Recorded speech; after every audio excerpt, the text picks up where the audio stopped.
figured why not. I'm gonna record and I'll have to post the live stream later because unfortunately we can't go live, but no worries, we have a lot to cover, so I want to get started today. What we're gonna start with, you guys, I'm gonna start with our weekly market update like we usually do, and then yesterday I was on about three hours or so risk management forum with Governor Hutchinson for the California Association of Realtors. And there's some updates from that conversation that I want to provide to you guys that I think are very, very important on a couple cases.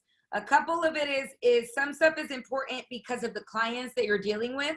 And there are things that you can, provide additional value back to the clients by making sure that you're educating them on some of what we're hearing is going on in the market, and just updates that they need to have, as well as for some of you, it might affect you personally. And then we're also going to talk about some updates that they gave based on what they're seeing right now as it relates to COVID-19.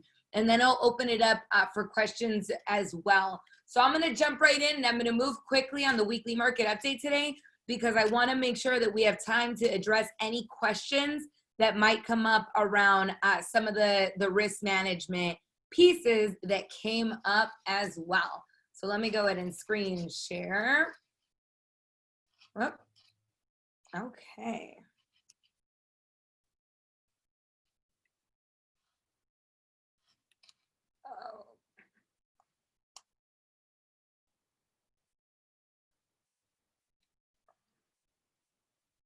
Okay, everybody see the screen? Oh, wrong slide. Let's start. Thumbs up. Awesome. Okay, perfect. So just getting started, we've been watching, the showing trends to see how it's being impacted by what we're seeing on the market.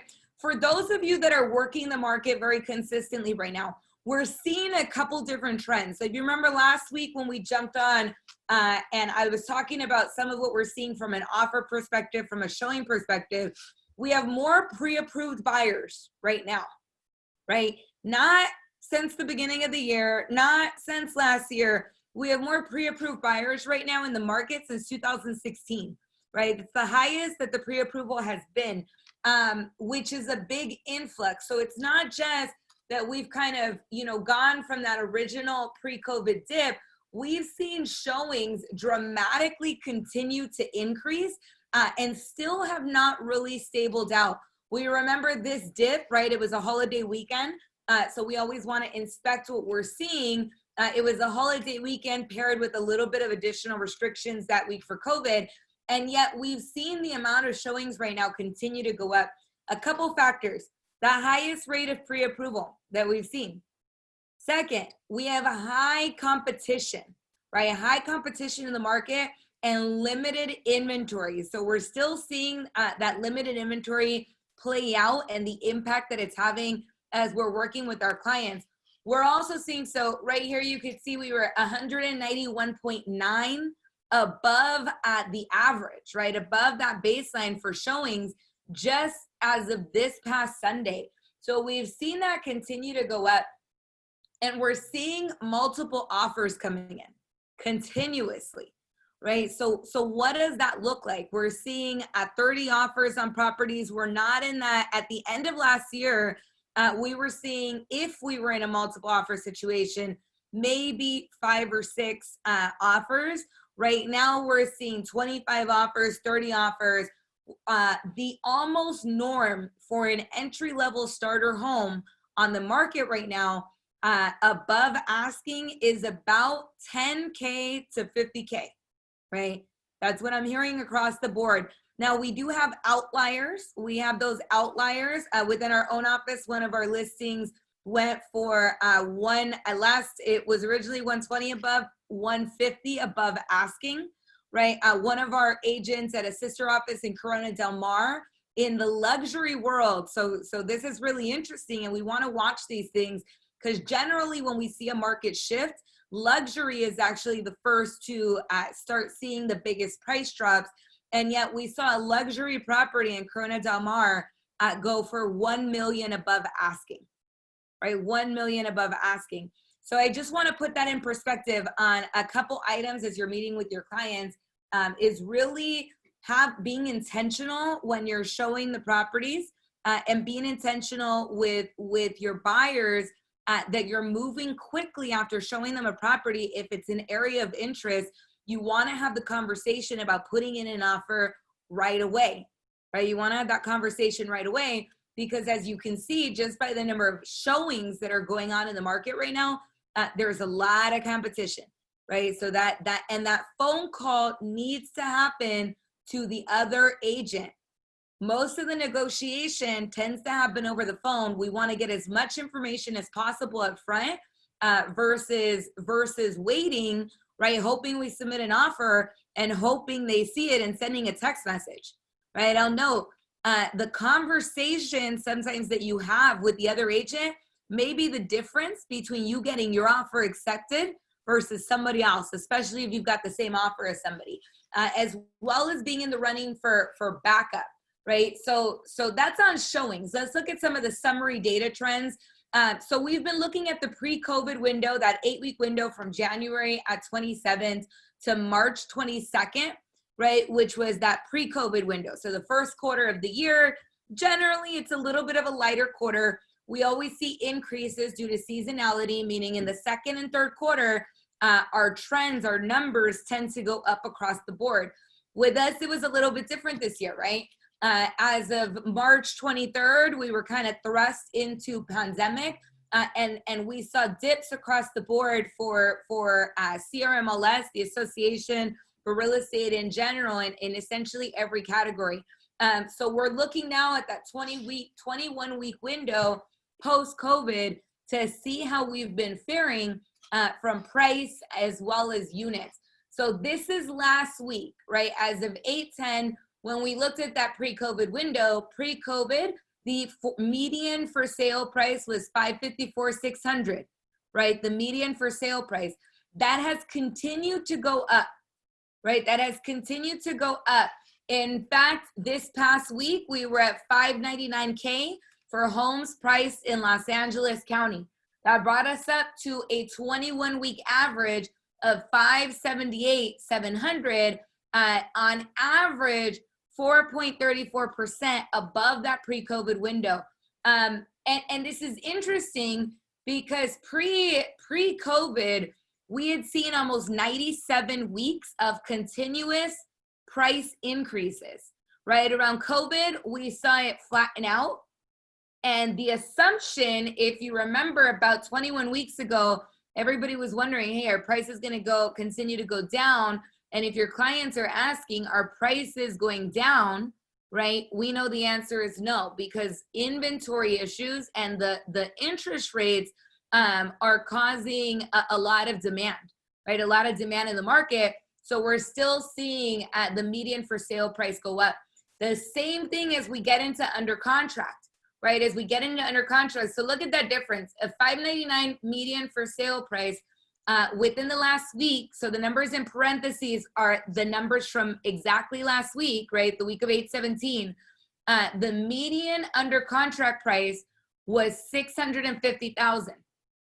That's a 51K spread there, right? That's a 51K spread from our for sale price as well as our under contract price.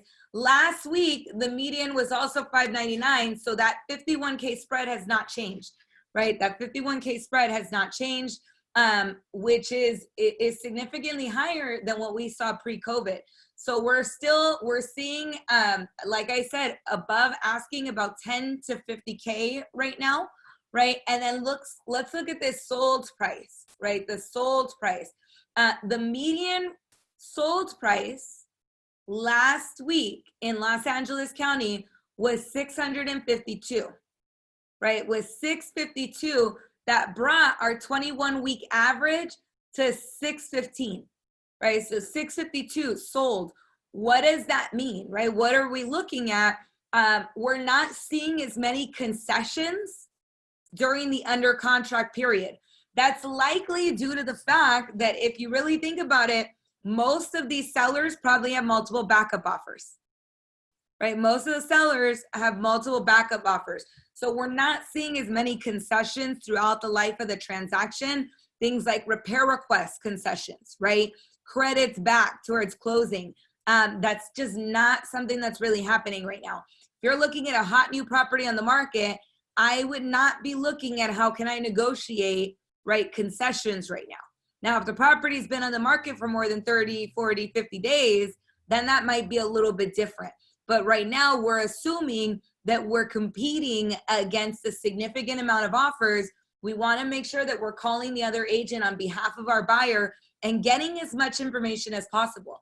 And I'll note, a lot of times they're not going to talk to you about price, right? If you have a relationship with the agent, they might let you know a little bit, but that's not the only thing that's important in most cases, right? So we need to learn to ask the question, aside from price, what else is important to your seller? What do we need to do to make this an attractive offer for your client? We want to find out, is it things like, one that I saw recently was they wanted a 3-day rent back, right? So they wanted to stay in the property an additional 3 days. Another one that just closed out, there was a contingency, right, to move to another property. They wanted the ability to stay in the property an additional 30 days, a rent back for 30 days, not even just a 3-day, right? A 30-day rent back while they closed on their other property and got everything moved over. And that allowing the seller to stay in the property was the difference between that person's offer getting accepted, right? Was the difference between that person's offer getting accepted.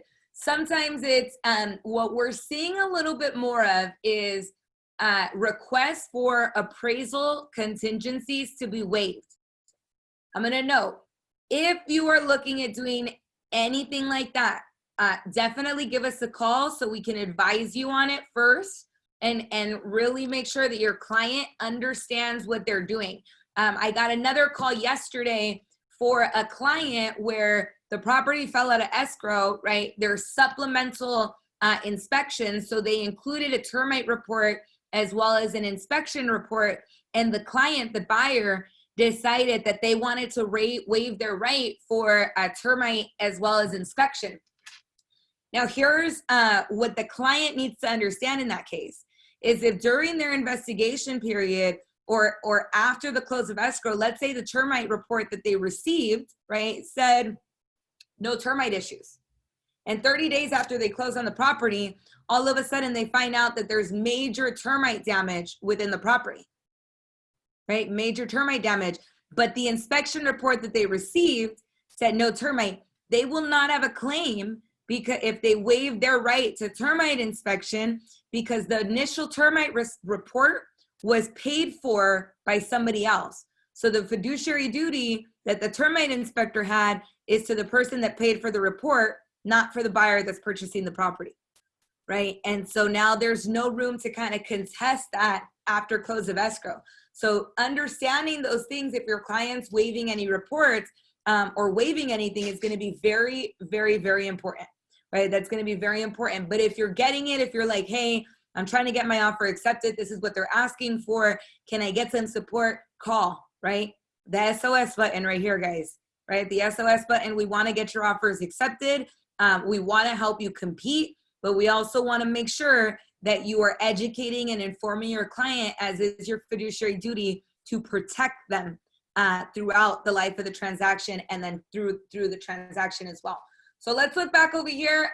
Average total inventory sold. So we know that pre-COVID, within that first quarter of the year, we were seeing on average about 897 properties hitting the market every single week in Los Angeles County, right? We saw a major dip right after COVID. So even though the amount of properties sold is actually up week over week, right? We had 971 properties sell in Los Angeles County last week. The per week average is still down. We still overall have limited sales, which what we know to be true is this 897 is in the first quarter of the year where sales are usually down a little bit, right? The assumption is generally during this period of the year, sales are usually much higher. So the fact that we still haven't met those pre-COVID inventory rates on sold properties, even though we're a little bit higher, that's just kind of accounting for seasonality. In reality, our third quarter is feeling a lot more like our second quarter of the year, right? It's feeling a lot more like a usual second quarter of the year. And then average number of new inventory. So pre-COVID, there was about 1,319, about 1,300 homes that were hitting the market on a week-by-week basis. Last week, 1,210 homes hit the market in Los Angeles County, right? 1,210 new listings for residential in Los Angeles County, which that brings our 21-week average to about 1,090. So again, still a little bit low, right? Still a little bit low. But if we recall, when we were at the beginning of this about 20 weeks ago, we were down almost 42%, right? And now we're down about 17. So slowly but surely, that numbers is going up. A lot of what's continuing that new inventory freeze, we've got, those different, the different, freezes across on foreclosures right now that are still frozen. But with that being said, and I think this is going to be the other piece that's very important, and I'll share a couple of different articles with you guys as well, is we are also seeing, right, that our state had the biggest increase in overall late payment rate, right? And I'm going to share these things. They had the biggest increase in overall late payment rates. What does that mean? As of August 9th, 3.6 million homeowners are in some type of forbearance, right? 3.6 million homeowners are in some type of forbearance. This is why we've been having the forbearance conversation, right, for Scripts and Role Play in the morning. That conversation is extremely important. Understanding how to guide a client from, hey, these are your options right now, right, is how you are identifying future business. And two things, right? Like I said, you guys hear me say this a million times, and I'll share a couple of these articles with you guys as well. But like I say a million times, right? Our job, our fiduciary duty for our clients, right? The reason that we get into real estate is to change lives. And we do that in a number of ways. In a hot market, right? In a great market where everything's going well, we help people build equity. Right? We help people build equity. We help them create wealth. We help them to invest. We help them to be in their dream home, to have a stable place to raise their family. Now, in a market like the market we're in right now, where we have two sides to the coin, one where the buyer's market is so hot because you have so many buyers that all of a sudden maybe affordability was an issue before and now they can get into the market, right? You have the opportunity that exists there. On the flip side of that, we have high unemployment. We have so many people that are in forbearance. Now, here's the piece, is 3.6 million homeowners in forbearance. And as of last month, the number of serious delinquencies was at an all-time high. Serious delinquencies, meaning 90 days or more, meaning those individuals that really, how you get out of a hole that's dug that deep. And so that comes to the other side of our fiduciary duty to our clients, right? Is sometimes it's not that we're helping them to create equity. Sometimes we're helping them to protect their credit, right? To not have a foreclosure, to not have a bankruptcy on their report, to help them get some cash back from the property by selling, maybe downsizing, right? Maybe downsizing, or unfortunately selling before they're underwater, right? Selling before they're underwater, because there's a lot of implications when somebody does a bankruptcy, when somebody goes into foreclosure. The good news is that more homeowners have equity right now than they did during the last major shift in the market, right? Which means that the option to be able to sell and to catch them before foreclosure is better than it's been. Right now, there's a foreclosure freeze, but you guys have heard me say it, right? There are two universal laws and that is the bank and the IRS never loses. And number two, the banks and the IRS always win, right? So we need to be the protector, the educator for our clients. We have to be calling them. So if you have buyers that are in the market right now, or buyers that are interested in getting into the market, a couple points. Interest rates are still low. Take advantage of it right now, because they have 10% more purchasing power right now than they did exactly a year ago, just based on the interest rates right now, right? Just based on the interest rates right now. So get those buyers in the market. Also educate them on, if they're pre-approved for 550, right? Maybe start your search at 490, right? Start lower so that there's room to bid and be competitive in this market. And make sure that they understand that we have to be aggressive, right? That we might have to be a little bit more aggressive. If you have potential sellers in your pipeline, right now is the time to educate them on why selling is a great option. Prices are still high. Prices have continued to go up. In fact, there's a lot of competition out there right now. So because they get the opportunity to receive multiple offers, what do they have? They have the upper hand. They have negotiating power, right? When you're on the flip side of that, you have 30 offers on the table. I can go ahead as a seller and specify the terms that I want that are favorable to me as a seller. If I only have one offer, who has the power? The buyer does, right? The buyer has the power. So you need to talk to your sellers about that as well, and then start identifying those potential homeowners that are in a challenging or distressed financial situation and advising them on their what are their options right now? What are the options and why might it be beneficial to sell? Fair? So that's a lot of info. We're gonna jump into the other things that I need to talk about today. From risk management. If there's questions, please drop them in the chat box, and I'm gonna try to get to them as well. With Governor Hutchinson, so you guys know I'm a CAR director for the Downey Association of Realtors, and we had our interim risk management forum yesterday with Governor Hutchinson with some of the updates. They give us 3 hours. I give you guys the highlights, right? The most important things that we talked about. One of those is, if you guys remember at the beginning of the year, and it's very easy to forget that this happened because COVID came into play, right? And everybody begins, forgetting that, hey, there's new laws that came into play. There's new things that we need to make sure that we are aware of.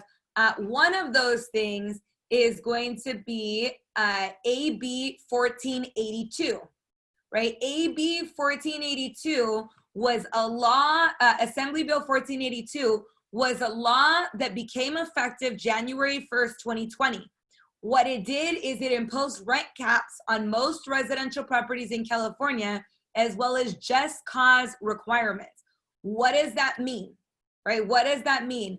It means that if somebody is a landlord, right? If somebody is a landlord, if their property is subject and is not under one of the exemptions of 1482, their annual rent increase is capped at 5% plus the rate of inflation, right? But no more than 10%.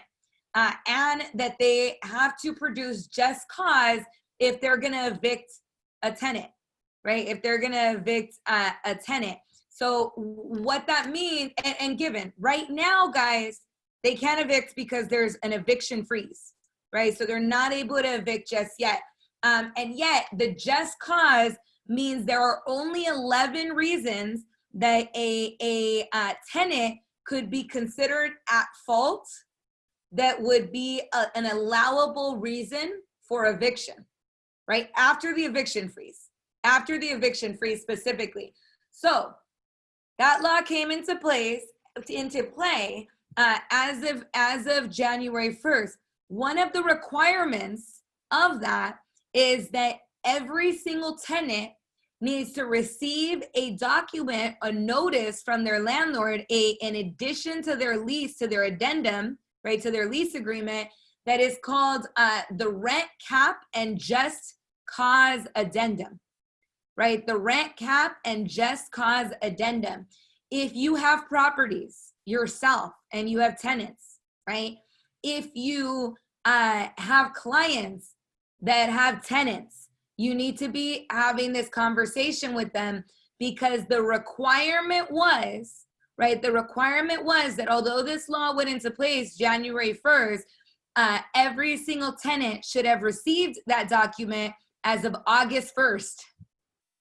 As of August 1st, that need to have been incorporated into agreements, right? That needed to have been incorporated into their agreements, or a notice should have been given, right? Or a notice should have been given. So that form is available within your CAR forms, right? It's available within your CAR forms, but I'm gonna provide with you guys a web page, right? A web page that you can provide to your clients. I'll drop it into the chat right now, and then I'm also gonna make sure that it's posted in our group. But that web page is gonna be a great resource for your clients. It has a step-by-step guide for compliance to AB 1482 that you can provide to your clients. Now, I know some of you are doing phone calls, calling absentee owners, right, that have 2 to 4 properties to try to get listings. This is a great way to get their email, right? This is a great way to get their email, because we get them into our database. How? By providing value. And I guarantee you, I texted 3 landlords in my pool yesterday that I was reminded of while I was on the call, and all 3 of them did not send this to their tenants. So I guarantee that if you have investors in your pool, in your network, it's highly likely that they didn't send the documents to their clients, right? That they didn't send the documents out to their clients, to their tenants, unfortunately. So that's one piece. The other thing I want to note, so they gave additional broad definition around what it means to be an essential worker in real estate. Door knocking, open house is still a no-no, guys, right? Still a no-no. The reason why is that realtors were designated as an essential business, which allows us to do components of our business that are considered essential, right? Showing a property to sell it, yes, that's considered essential. Making sure that we are, if we have to meet with escrow officers, if we have to make those phone calls, those elements are considered essential. Hosting an open house or door knocking and creating additional exposure, right, to individuals is not something that is considered essential to the scope of CAR's interpretation of the law, right, in terms of CAR's interpretation to the law. So I just want to be open about that as well, because I think that's important that we understand that. Another thing, the lawsuits are starting to come in, right? The lawsuits are starting to come in around compliance, around COVID regulations. If you are showing a property, as a buyer's agent, it is the showing agent's responsibility to make sure that you are making sure your clients are not touching anything, right? That if they are, that you're wiping down after them. All of those pieces, it's been considered the showing agent's responsibility. In the event that a listing agent, that you as the buyer's agent, or you are that listing agent, the buyer's agent is not at the showing, then it becomes the listing agent's responsibility as the showing agent, right? As the showing agent. So I want to note that as well.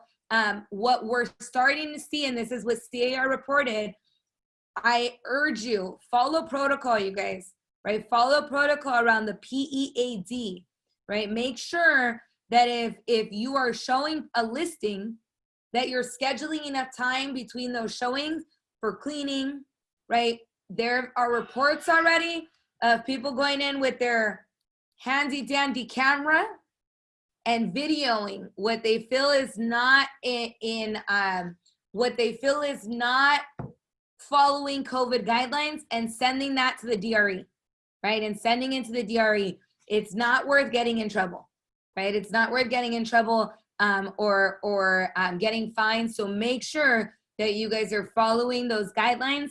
The PEAD, the best practice on the PEAD, every single time somebody goes into the property, you need to have a PEAD. every single time.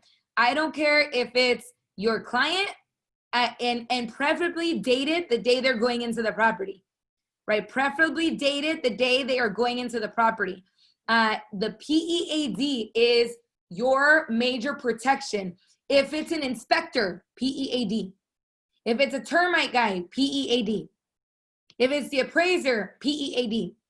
If it's your buyer, PEAD. Right? If they're bringing their cousin, PEAD. Every single time, a brand new one every time. That's protecting you from somebody claiming that you put them at risk for COVID. Right? It protects you as well. And read them. Make sure that when you look at them and you review them, that your client is acknowledging, I have not been in contact with anybody, right, that has PEAD, not PED, that has COVID, right? I'm in the mode right now, right? But that's going to be really important. The next piece, what if I'm showing a property and the client or somebody that wants to enter the property is saying, you know what, I can't wear a mask because I have a disability. Do you show them the property? Okay, so here's the thing. This is what we call the interactive process, right? This is what we call the interactive process. You cannot simply deny them entry. You cannot ask them what the disability is. You cannot ask them what the disability is. What you have to do is you have to attempt to work with them to the scope that it does not put you, your seller, or your client at risk. So what does that look like? That means, you know what, I'm sorry, sir, that you're unable to wear the mask. However, if my client is okay with it, would you be willing to wear a face shield and enter the property with the face shield? Okay. And if they say yes, okay, great. If they say no, okay, sir, well, I'm sorry that you can't wear the mask or the face shields. I could offer you an exclusive virtual tour. And now if they say, no, I demand to be allowed in the property, right? I demand to be allowed in the property because you know, I have this disability. Now you can say, sir, we are trying to make reasonable accommodation. However, I cannot allow you to enter the property with that being said, right? So reasonable accommodation, right? It's called the interactive process. You have to have that conversation. Here's the second part. You have to do it with every single person, right? If two people tell you a disability and you don't go through the full process and offer the same solutions to both individuals, now you can be considered discriminatory. So if I said, you know, shield to one and then the other one I'm offering virtual tour and I didn't offer them shield as an option, why didn't I offer them shield as an option? Right? Now there comes in questions. Escalation clauses. Escalation clauses open you up for discriminatory lawsuits. We just got word we're starting to see lawsuits like this. If you receive 3 escalation clauses, you're the listing agent, right? If you receive 3 escalation clauses, you haven't decided which one you want to go with, you need to counter all of them, ask for their highest and best, right? Ask for their highest and best. Why? If I have 3 escalation clauses, all the terms and conditions are the same. One is a woman, right? A white woman. One is a black man. One is a Latino, you know, older lady, right? One is with a disability, right? All these different things, and we have the same offer. If I say, oh, you know what, I'm going to choose this one. And maybe I'm thinking, oh, I'm going to choose this one because I know I have a great relationship with this agent. Guess what? A couple different people that has submitted the same offer, they can claim discrimination, right? That can be a discrimination lawsuit. So best practice is to counter to those offers that are all the same and ask for highest and best, right? Ask for highest and best. Or ask for exactly what you want, right? That's going to be your best option. But if you have identical offers that you're considering, that's going to be the best way to deal with it as well, right? So it's just a couple different things that we want to make sure that we keep on our radar. right, that we keep on our radar. Same thing on leasing applications, right? If so you guys know, requiring or allowing for Section 8 is a requirement now, right, across the board. Before you could say, you know, this property doesn't accept Section 8, that is no longer the case. If the property is not Section 8 compliant, it has to become Section 8 compliant, right? So just a couple pieces there. So I know a lot of information, you guys. It's a lot of information this morning, but I wanted to give you the major updates right now that it is fresh, because I think these things are that important for you to know, to make sure that we continue to protect you, right? To protect you as you're out there working with your clients, to protect your clients, right? As is your fiduciary duty, is to do what is in their best interest and to educate them on those things that you know. And we're starting to see more of these lawsuits coming in at the national level. I'm sorry, at the statewide level. So we are watching and seeing, and there are things that they're giving us. Hey, this is the best practice. The thing that's a little bit different is, in some cases, right, there is not necessarily a precedent that has been set yet, because there hasn't been a one lawsuit yet, right? That's how we set precedents in America, is we go to court, and whoever wins, that sets the precedent, right? And we're in COVID, this is also new, so that precedent has not necessarily been set yet, right? But it will be. And we would prefer that it's not one of us setting that precedent, right? Let's keep you guys out of court. So with that, I know there's a lot of stuff on the calendar today. You guys have contracts class that is coming right up as well. There is, I know you guys already did scripts. There's a Title Tuesday class. They're going to be talking about the Title app. And then we also included that link for you guys for the commercial series, right? We're doing a commercial series starting on Thursday. We'll have CoStar out next week. I'm also finalizing the date on a probate class, right? On a probate class. We know there's a lot of opportunity that exists right now with these markets of the moment.